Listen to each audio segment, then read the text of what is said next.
Muy buen día a todos ustedes. Se agradece al Consejo Superior de la Judicatura, a todas las personas, organizaciones que de alguna manera u otra han contribuido con estas acciones orientadas hacia la formación social. El día de hoy tenemos la teoría del contrato realidad. Esta está sustentada por el principio de la primacía de la realidad, según el cual, en caso de discordancia entre lo que ocurre en la práctica y lo que surge de documentos o acuerdos, debe preferirse lo que sucede en el terreno de los hechos, que se constituye en uno de los fundamentos del derecho al trabajo. Así, cuando se ha de determinar la naturaleza, características y demás circunstancias de una vinculación laboral, se debe estar a lo establecido en los informes que puedan extraerse de la realidad de la relación y no a los datos aparentes que puedan ofrecer documentos o contratos. De acuerdo con este postulado, las formalidades ceden a los hechos y son estos los que determinan la naturaleza jurídica de la situación producida. Demostrados los hechos, la forma no puede quitarles validez, pues es la realidad la llamada a imponerse. Como lo precisa el profesor Pla Rodríguez, demostrados los hechos, ellos no pueden ser contrapresados o neutralizados por documentos o formalidades. Este criterio es pues un criterio de interpretación para el juez, quien también debe propender en el proceso por la búsqueda de la verdad real, principio que guarda relación con el derivado de la primacía de la realidad.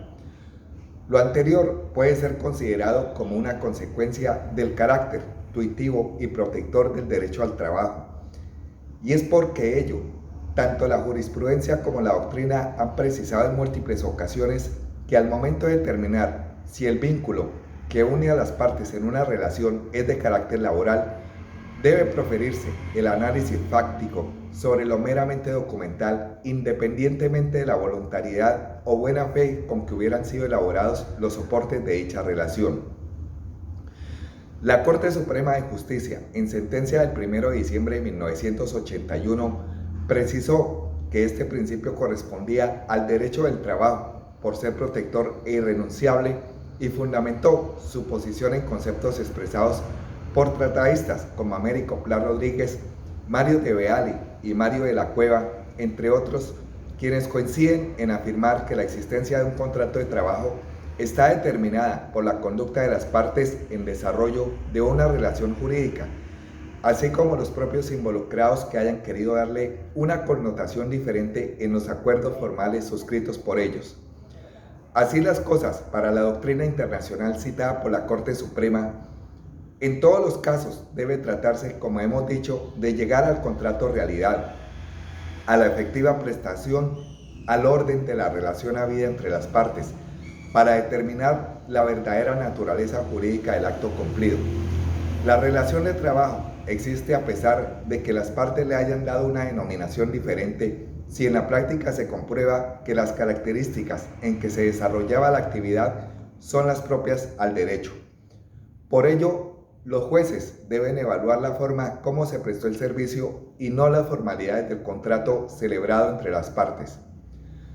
La prevalencia de la realidad sobre las formalidades establecidas por las partes en una relación laboral no es una novedad introducida por la Carta de 1991, sino un principio protector del trabajo humano, subordinado, que desde antes tenía consagración leal y pleno conocimiento por parte de la jurisprudencia y la doctrina de nuestro país. Antes se tenía la consagración legal y su pleno conocimiento de acuerdo a lo establecido, y esto no fue una novedad de la Constitución de 1991. Al respecto, se vale citar la sentencia del 1 de diciembre de 1981 de la Corte Suprema de Justicia, en la que se indicó: dada la multiplicidad de los aspectos y de las formas con que se realiza el contrato de trabajo, es criterio generalmente adoptado por la doctrina y la jurisprudencia que no se debe estar a las denominaciones dadas por las partes por una de ellas o a la relación jurídica, sino observar la naturaleza de la misma respecto a las prestaciones de trabajo ejecutadas y de su carácter para definir lo esencial del contrato. Igualmente, en sentencia del 19 de enero de 1989, la misma corporación señaló: en anteriores ocasiones, esta sala ha explicado que en materia laboral, los datos formales que resultan de documentos contractuales o similares, aunque sean elaborados de buena fe o con todas las apariencias de legalidad que sean del caso, no necesariamente son definitivos para establecer la existencia o inexistencia del vínculo contractual laboral,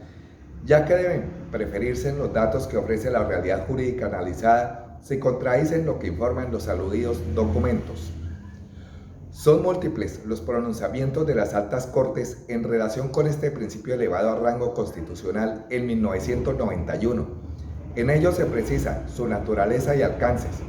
Así, en sentencia número 22259 del 2 de agosto del 2004, magistrado Luis Javier Osorio López,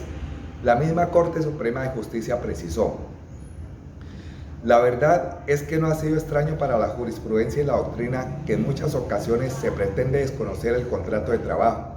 debiéndose acudir por el juzgador al análisis de las situaciones objetivas presentadas durante la relación, averiguando por todas las circunstancias que rodearon la actividad desarrollada desde su iniciación,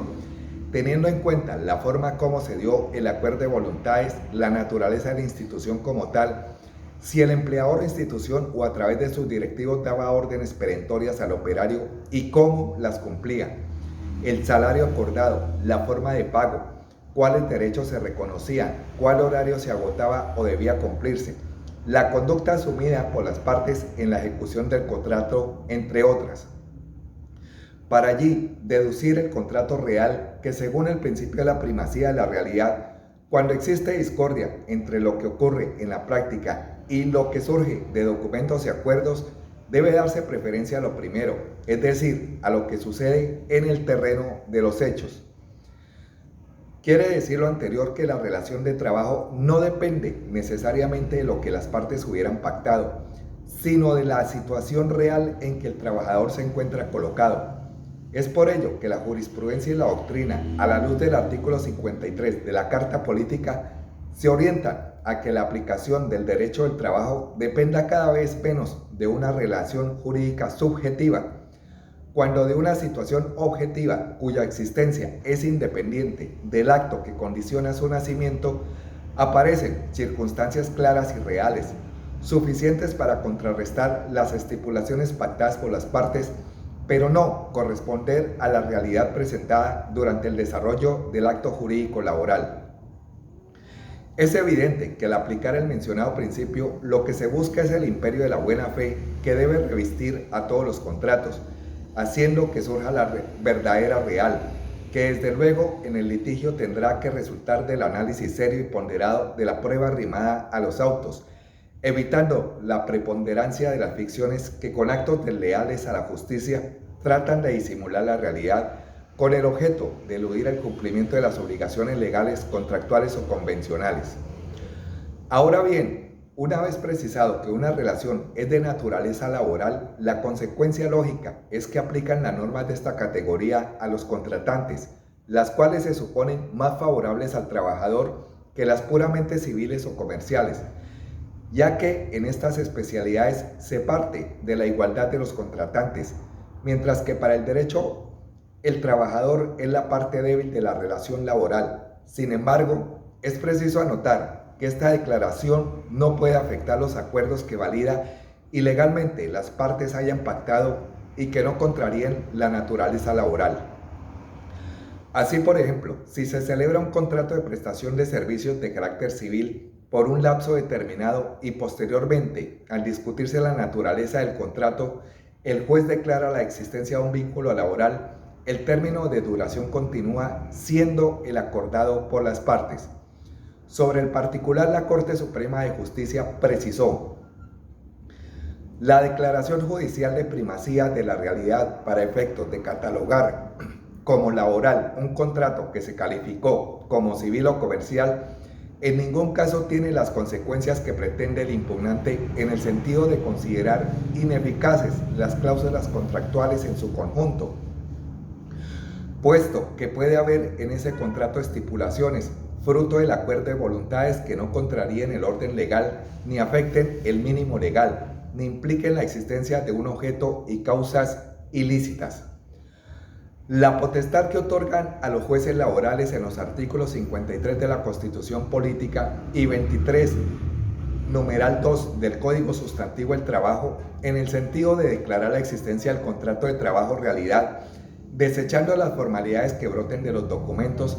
de ninguna manera tiene un alcance que vaya más allá de esa simple declaración, porque es claro que lo que las mentadas disposiciones persiguen es evitar que mediante artificios se pretenda ocultar bajo otro empaque la relación de trabajo, protegiendo de esta forma el derecho de los empleados subordinados a percibir el mínimo garantizado legalmente. El contrato de trabajo es pues un contrato realidad donde más que a lo formal se atiende a lo real del compromiso o a lo que materialmente se presente. Lo que realmente interesa al derecho son los hechos, no los documentos o acuerdos, evitando de esta forma que se considere como independiente a un trabajador subordinado. Sin embargo, ello no puede llevar a que se considere que todos los documentos involucrados en una relación de carácter laboral no tengan dicha vocación. Por ejemplo, los contratos civiles o comerciales se presumen simulados o tengan por objeto encubrir realidades, pues lícitamente pueden corresponder a situaciones reales. No está vedado a las partes en un contrato acudir a las normas y formalidades del derecho comercial o civil para acordar la ejecución de tareas o la prestación de servicios inherentes a la libre empresa. La sola utilización de vocablos propios del derecho laboral, como por ejemplo salarios o contrato de trabajo, tampoco pueden llevar como regla inexorable en aplicación del principio de primacía de la realidad, a la conclusión de que el vínculo es de naturaleza laboral. Los jueces, al evaluar las pruebas, deben buscar la verdad real, principio derivado de la primacía de la realidad, como ya se citó, para llegar a conclusiones acertadas. Esta conclusión está reforzada por el criterio esbozado por la Corte Suprema de Justicia en sentencia 24978 del 29 de septiembre del 2005, magistrado Camilo Tarquino Gallego, en la que se indicó: pues bien, el contenido de las reseñadas documentales no fue desconocido ni tergiversado por el sentenciador, puesto que al referirse a tales pruebas como contratos de trabajo suscritos por el demandante y como documentos que aluden al pago de sueldos o salarios al mencionado, precisamente consideró su existencia, pero las opuso a otros medios de convicción que le dieron la certeza de hallarse frente a un vínculo no subordinado, esto es, distinto al laboral. En especial, descartó la dependencia o subordinación al valorar la prueba testimonial recaudada, según la transcripción que se hizo e incluso el propio interrogatorio rendido por el actor. En consecuencia, debe reiterarse que el sentenciador evidenció el pago de unos emolumentos distinguidos unas veces como honorarios y otras como sueldos y otras como contable,